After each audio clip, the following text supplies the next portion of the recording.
This episode is brought to you by ElevateOS, the only all-in-one community operating system.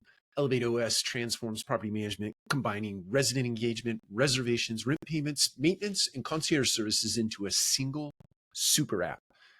It also uniquely integrates access control, intercoms, package lockers, and thermostats, eliminating app fatigue and redefining modern apartment living. Visit elevateos.com/MMN for a free demo and see how they can help you level up your operations.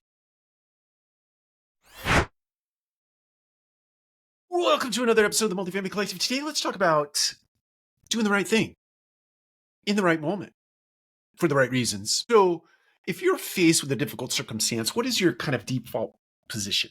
Do you just go into crisis mode?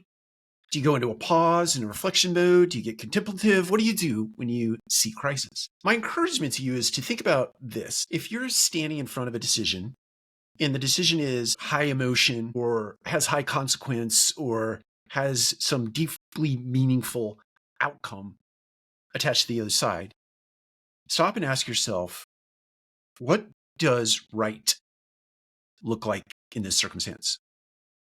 I worked for a company where do the right thing was one of the values. It was one of the 10 ways to be a winner, not to give away the company. It was one of the 10 ways to be a winner. Do the right thing. So when you're standing in front of a circumstance and you're faced with a decision, if you're on an island by yourself or if you're in committee and you're facing a decision, what does right look like is the question. If you're confused, it's going to bring clarity.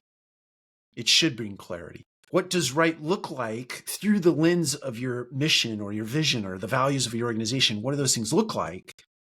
Then it should be a very clear answer. It should be a very clear outcome or a clear step forward, next step. If you think about it, if we use an example, you have a team that's running a property and they're all incredibly likable.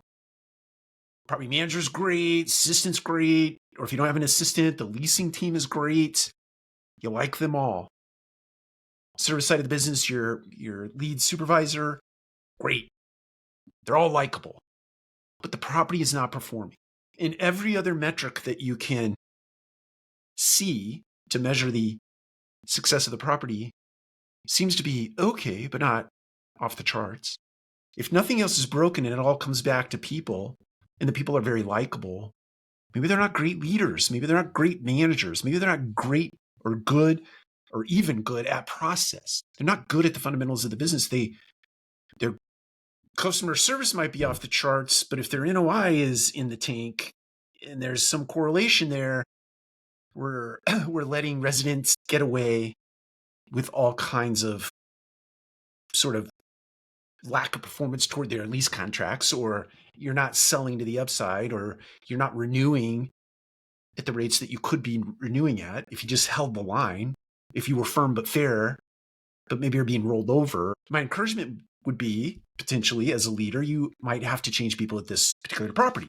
You might have to, sounds crass, but free up some futures or coach people up or coach them out of your system or your company in order to achieve the best outcome for the property. So sometimes you have to ask yourself, what does right look like? And it might be a decision that is very difficult for you to make, like changing out leadership or putting a different manager in place, different maintenance supervisor in place. Those are tough calls, especially when you like somebody or someone is very likable. You have to make those tough calls. So when you're faced with a decision, what does right look like is the question you need to ask yourself. Take care. We'll talk to you again soon.